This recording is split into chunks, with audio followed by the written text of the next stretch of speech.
മലയാളികളുടെ ഏറ്റവും പ്രിയങ്കരിയായ ഗായികയാണ് വൈക്കം വിജയലക്ഷ്മി.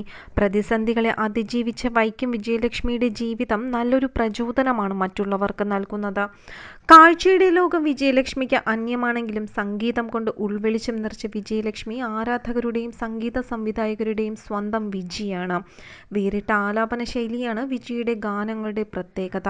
പരിമിതികൾക്ക് മുൻപിൽ കീഴടങ്ങാനുള്ളതല്ല പെണ്ണിന്റെ മനസ്സെന്ന് തന്റെ പ്രവൃത്തികളിലൂടെ തെളിയിച്ച കലാകാരി കൂടിയാണ് വിജയലക്ഷ്മി. കാഴ്ചയില്ലെങ്കിലും ഒപ്പം താങ്ങായും തണലായുമുള്ള അച്ഛനമ്മമാരാണ് ഗായികയുടെ കാഴ്ചയും. മകൾക്കൊപ്പം ഇരുവരും എവിടെയും ഉണ്ടാകും. അത് തന്നെയാണ് പരിമിതികളിൽ തളരാതെ ഗായികയെ പിടിച്ചു നിർത്തുന്നതും. കോവിഡ് ഭീതി കുറയുന്നതോടെ വേദികളും സജീവമാകുന്നതിന്റെ സൂചനകളാണ് കാണുന്നതെന്നും സംഗീതരംഗത്ത് തനിക്ക് തിരക്കേറി തുടങ്ങിയതെന്നും വൈക്കം വിജയലക്ഷ്മി പറയുന്നുണ്ട്. ഗായിക പിന്നണി പാടിയ തമിഴ് സൂപ്പർ സ്റ്റാർ സൂര്യയുടെ ജയ് ഭീം ഉൾപ്പെടെ ഒരുപിടി തമിഴ് മലയാളം സിനിമകളിലെ ഗാനങ്ങളാണ് ഇനി റിലീസാകാൻ ഒരുങ്ങുന്നത്.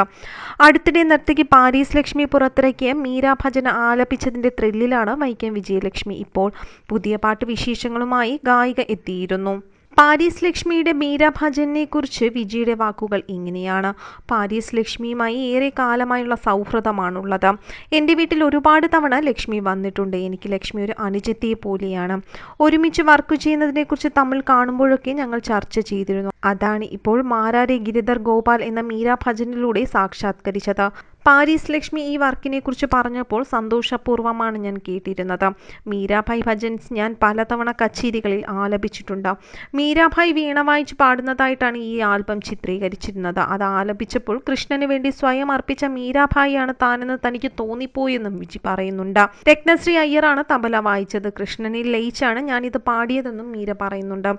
വളരെ മികച്ച അനുഭവം ഈ ആൽബം തനിക്ക് സമ്മാനിച്ചു എന്നും വിജി വളരെ സന്തോഷത്തോടു കൂടിയാണ് പറയുന്നത്. ലോക്ക്ഡൗൺ കാലത്ത് പ്രത്യേക പ്രയാസങ്ങളൊന്നും അനുഭവപ്പെട്ടിട്ടില്ല എന്നും കോവിഡിന് മുൻപും വീട്ടിലുള്ള സമയങ്ങളിലെല്ലാം ഞാൻ കീർത്തനങ്ങൾ പഠിക്കുകയും പരിശീലിക്കുകയും ഒക്കെ ചെയ്തിരുന്നുവെന്നും വിജി പറയുന്നുണ്ട്. കോവിഡ് ഭീതി ഒഴിയുന്ന ഈ അവസരത്തിൽ സിനിമയിൽ ഒരുപാട് അവസരങ്ങൾ ലഭിക്കുന്നുണ്ടെന്നും വിജി വ്യക്തമാക്കുന്നു.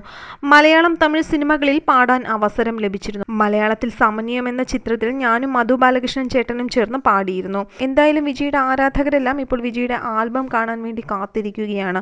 തന്റെ പരിമിതികൾ മറികടന്ന് ഒരുപാട് അപ്പുറമെത്തി ഒരുപാട് വിജയത്തിലേക്ക് എത്തിയ വിജിക്ക് നിരവധി ആരാധകരാണ് സിനിമാ രംഗത്തും ഗാനരംഗത്തും നിന്ന് ഉള്ളത്.